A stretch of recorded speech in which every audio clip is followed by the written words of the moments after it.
Have you ever looked into the eyes of someone you share DNA with and realized they are nothing but a parasite in designer clothing? How many years of your own life have you sacrificed? How many promotions have you delayed? How many of your own dreams have you quietly suffocated just to keep the peace in a family that only values you when your wallet is open? We are taught that family is everything. We are taught to set ourselves on fire just to keep our toxic relatives warm. But what happens when you finally run out of matches? Welcome to the Financial Revenge Diaries. We do not do forgiveness here, we do forensic accounting.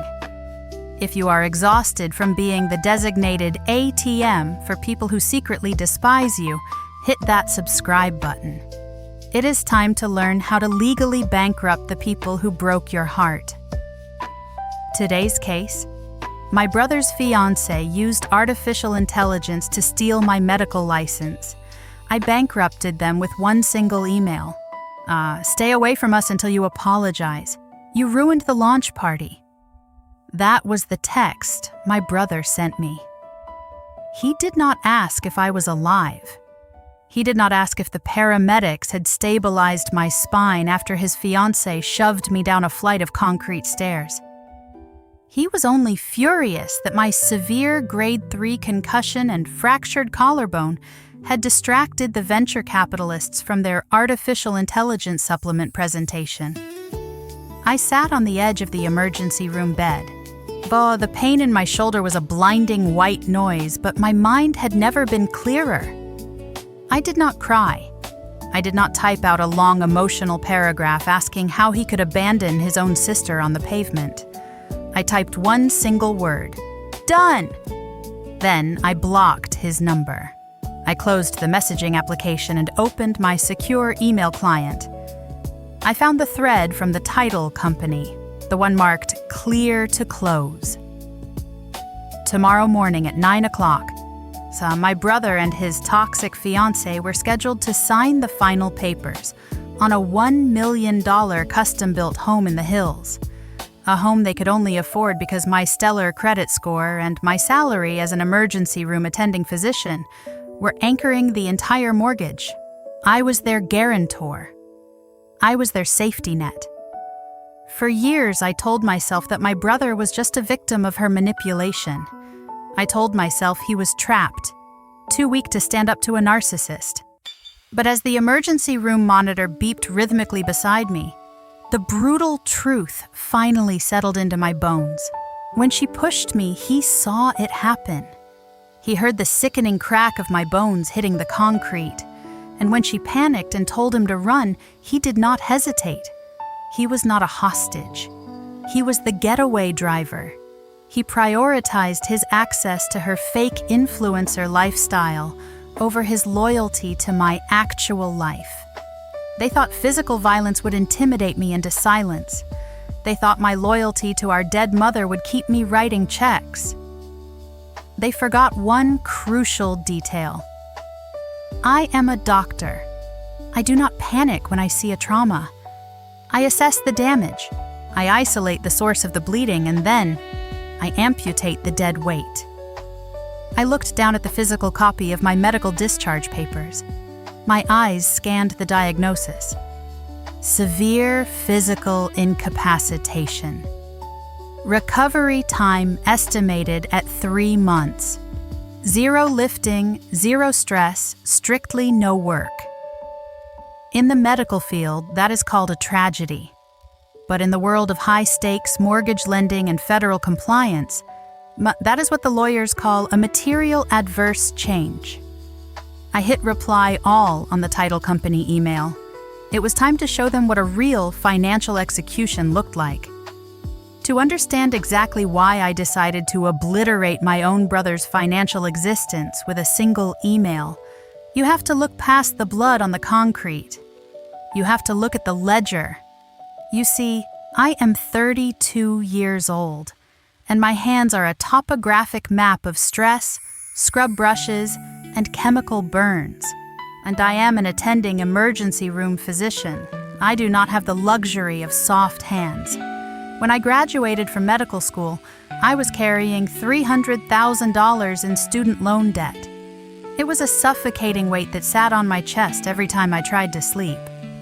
So, I stopped sleeping. I worked 80-hour weeks. I took the night shifts, the holiday shifts, the shifts where people screamed at you and threw things. I lived on cold black coffee and protein bars. At every dollar I made was scrubbed clean with exhaustion, and within 5 years, I cleared my debt and built a fortress of savings. I thought I was securing my future. But in a toxic family system, your success just makes you the designated bank account. My brother Jared was the golden child. The tech bro who always had a billion-dollar idea but never had the seed round funding to execute it. 2 years ago, he came to my apartment. He sat on my thrift store sofa and pitched me his dream, an artificial intelligence diagnostic health application. He did not just ask for an investment. He weaponized our dead mother's memory. Guilt is the most expensive emotion a human being can possess. It overrides logic. I listened to the ghost of my mother, and I wrote him a check for $180,000. It was my life savings. It was my down payment for a clinic of my own. I handed over my blood, sweat, and medical expertise. I was the silent partner, on the invisible engine, powering his sports car. And then he brought her into the picture, Lacey, a self-proclaimed influencer whose only real talent was spending money she had not earned. Lacey wanted a $1 million custom-built home. She talked about natural lighting and content creation studios. She waved her hand and said, "The bank is just being difficult." Calling the bank difficult was a masterclass in delusion. Lacey's credit score was a 500. She was a financial liability wrapped in silk, but Jared was entirely under her spell. He begged me. He said they just needed a guarantor to close the escrow. "Just sign the paperwork," he pleaded. "Be my safety net." I stared at the signature line. Every instinct in my brain screamed at me to walk away. But the sunk cost fallacy is a powerful narcotic. I had already invested so much. I ignored the red flags. I swallowed my pride and I signed my name. Almost immediately, the demands escalated. Lacey would text me at midnight. "Transfer $5,000 for the imported marble upgrade. The granite looks too cheap." I was paying their overages while I ate leftover sandwiches in the hospital break room. Then I picked up an extra 16-hour trauma shift just to cover the unexpected costs of their infinity pool. And the ultimate insult? I would open social media and there she was. Lacey, standing on the lot I paid for, holding champagne. The caption read, "Manifesting our empire. Boss babe, building our dream home." She never tagged me. She never thanked me. I was just the invisible plumbing keeping her fountain of arrogance flowing. A parasite does not kill its host immediately. It slowly drains the host's resources while convincing them that the exhaustion is normal. But sitting on that emergency room bed, feeling the throbbing pain in my skull, the illusion shattered. You cannot buy respect from people who fundamentally view you as a utility. And you certainly cannot save an enabler who enjoys watching you drown, as long as he stays dry. They wanted to play games with my money, my medical license, and my physical safety. That was their fatal mistake. Because I was done playing the martyr. It was time to play the auditor. There is a specific kind of silence that happens right before your entire life shatters. It feels like the air pressure dropping right before a Category 5 hurricane tears the roof off your house. It was a Tuesday evening. I had just finished a 14-hour shift. I was running on exactly 3 hours of sleep, but I was there. I showed up at the launch party for the startup I had funded with my own blood and sweat. I stood in the back, watching the venture capitalists sip champagne that I had indirectly paid for. Then the lights dimmed. My brother walked onto the stage in a suit that cost more than my first car. He talked about disrupting the medical industry. He sounded like the brother I had always wanted to believe in. And now, he announced, the future is here. He pressed a button. The massive screen flared to life. And that is when the hurricane hit. And the woman on the screen was wearing my white medical coat. She was sitting in an office that looked like my study. She had my hair, my face, my precise mannerisms, but it was not me. Then the audio played. "Hello, I am Dr. Kendra," the voice echoed. "I trust this revolutionary artificial intelligence supplement to reverse cellular aging." My heart stopped. The voice was mine, the cadence, the authoritative tone. It was a perfect stolen copy of my soul. "I am a doctor. I know the guidelines. The product this digital clone of me was endorsing was unregulated. It was snake oil. They had not just stolen my money. They used machine learning to hijack my biometric identity. They were committing federal wire fraud using my reputation. If a patient suffered liver failure, I would be the one facing the medical board. I would be the one going to federal prison. I did not scream. I am a stoic. I scanned the room for the true architect. I found her, Lacey, in a crimson silk dress, managing the live stream for her 50,000 followers. She looked like a queen who had just executed a coup. I walked over. "Take the video down," I said. My voice was completely flat. "Take it down right now or I am calling the federal authorities." Lacey laughed. "We just secured a $15 million valuation. You gave us the money. It belongs to us." "You stole my biometric data," I replied. "That is a federal felony, Lacey. You are gambling with my medical license." Her mask finally slipped. She sneered at me. "Nobody cares about your medical ethics, Kendra. You have no husband. You have no children. Your only purpose is to sign the checks, so shut your mouth." She thought calling me barren would break me. It didn't. It liberated me. The invisible chains of family duty snapped in a single millisecond. I pulled out my phone. I am deleting the deepfake file right now, and then I am calling the medical board. I saw the exact moment panic overrode her narcissism. The $15 million was about to evaporate. She reacted like a cornered animal. She lunged. She planted both hands on my chest and shoved me with every ounce of her strength. I was standing next to a flight of concrete stairs. My boots slipped. Time dilated. I remember the exact sound my shoulder made when it slammed into the concrete. A loud, sickening crack. Then, the back of my skull hit the floor. A bolt of white-hot lightning exploded behind my eyes. I lay there in the dust. I could not move my arm. The taste of copper and blood filled my mouth. I looked up the stairs.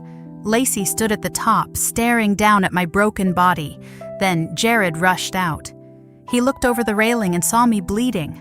"Oh my God, Kendra!" He took one step down. He was coming to help me. He was going to be my brother. But Lacey grabbed his arm. "Stop!"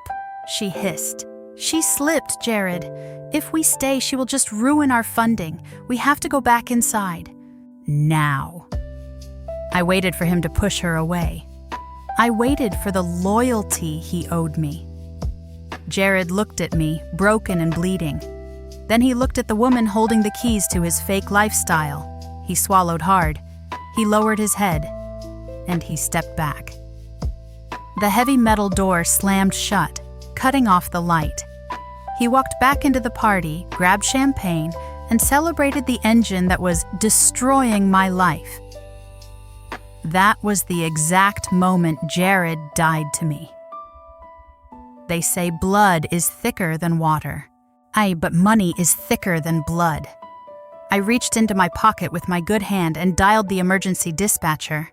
The financial execution had officially begun. I woke up to the smell of antiseptic. The doctor said I was lucky to be alive. I told him luck had nothing to do with it. This was an audit. My left arm was immobilized. My head felt like it had been through a meat grinder. But I was thinking about the metadata. Lacey and Jared made one fatal assumption. They thought I was technologically illiterate. I opened my secure cloud terminal. My fingers were steady. I still had the master keys. I found the source file for the deepfake video. I'm created at 4:32 in the morning. Created by Lacey Stiles. I did not delete it. I ran a forensic hash on the file, creating a digital fingerprint that would be impossible to deny in a federal court. Then my phone buzzed. A notification from the title company. Final documents for the mansion are ready for your digital signature. $1 million. Their dream. I hit the decline to sign button. If a guarantor pulls out 24 hours before closing, the deal turns into a toxic spill. Lacey's $40,000 deposit was now legally forfeit. But I was just getting started. I opened a new email. Subject: Urgent notification of material adverse change. I attached my medical discharge. I attached the scan of my fractured collarbone. I am legally obligated to inform you that I am medically incapacitated and will have zero income for the next 6 months. Under federal law, the bank cannot fund that loan now. To do so would be mortgage fraud. I hit send. The dopamine hit was better than any morphine. Then came the second phase, the FDA whistleblower portal. I uploaded the deepfake. I uploaded the chemical analysis of their dangerous supplements. I filed it under impersonation of a licensed medical professional. By the time they woke up, they would not be homeowners. They would be subjects of a federal investigation. I just pulled the plug. I am an emergency room doctor, and I am trained to ignore the screaming of the patient while I fix the wound. And right now, the world was about to start screaming. I was just getting my scalpel ready. 7 o'clock in the morning. The silence was broken by a vibration. Mother. I did not say hello.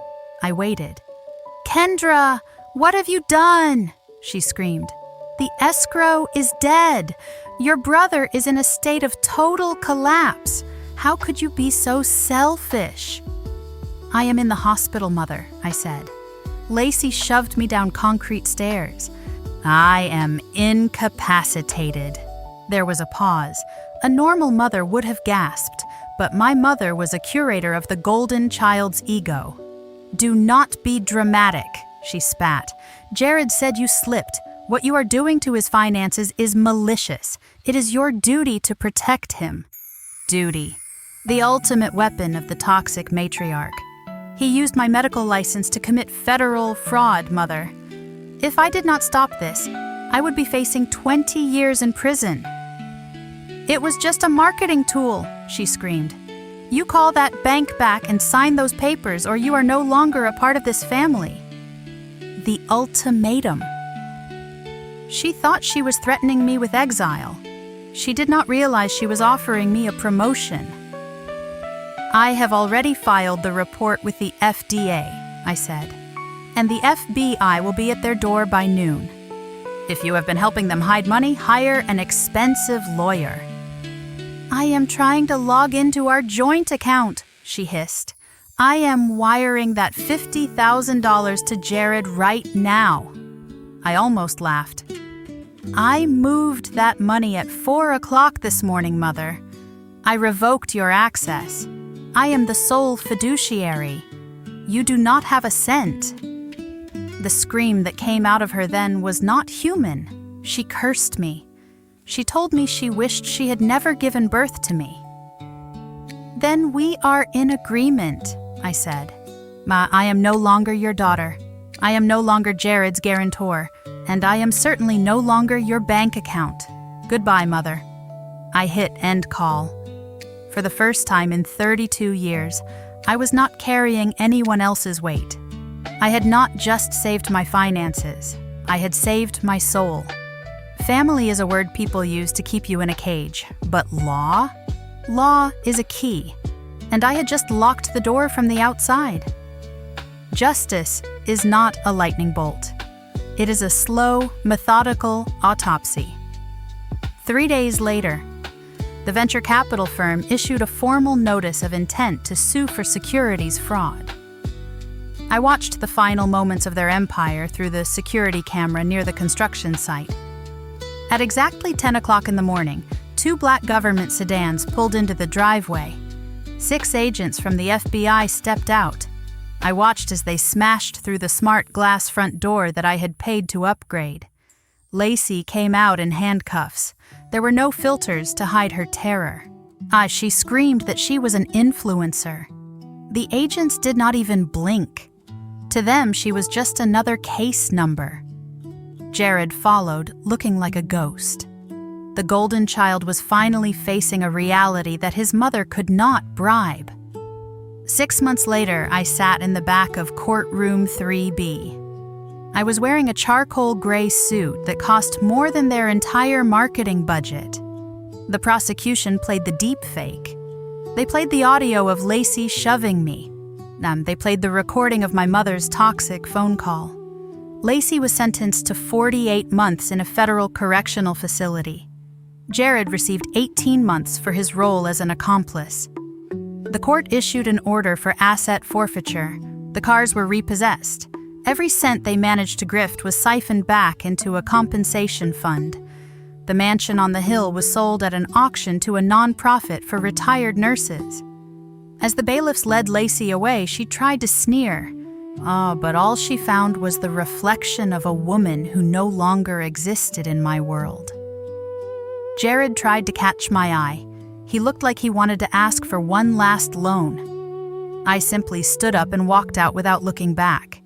You can bleed yourself dry trying to fill a broken soul. But eventually you realize that some people are not just broken. They are black holes. And the only way to survive a black hole is to stop orbiting it. 1 year later, the scar on my forehead has faded. I am sitting in my new office. It is a 400 square foot studio, and it is the most beautiful sound I have ever heard. I opened my own private clinic 3 months ago. My available balance is $82,400. Every cent of that money is clean. It is mine. This morning, a letter arrived from Jared. I didn't need to open it. I knew it was a request for money. I didn't tear it up in a rage. That would require an emotional investment I no longer possess. I simply let it fall into the recycling bin. Silence has never sounded so expensive. If you are watching this and you felt a spike of rage when Jared watched me bleed, listen closely. We focus our anger on the villain. But the truly dangerous person is the enabler, the one who stands silent while you are being abused. For 10 years, I was financing his cowardice. We stay in these dynamics because of the sunk cost fallacy. You are not paying for love. You are paying for a front row seat to your own disrespect. So here are my 3 rules. Rule number 1. Access to your life is a privilege, not a DNA right. Rule number 2. The enabler is an accomplice. Stop trying to rescue people who are comfortable watching you drown. Rule number 3. Financial boundaries are emotional boundaries. Never sign a contract for someone who wouldn't bleed for you. I am Kendra. I have a scar on my head, a rented clinic, and a heart that is lighter than it has been in a decade. Who in your life is holding the match while asking you to keep them warm? Do not wait for them to push you. Walk away while you still have your balance. Subscribe to the Financial Revenge Diaries. Your audit starts now.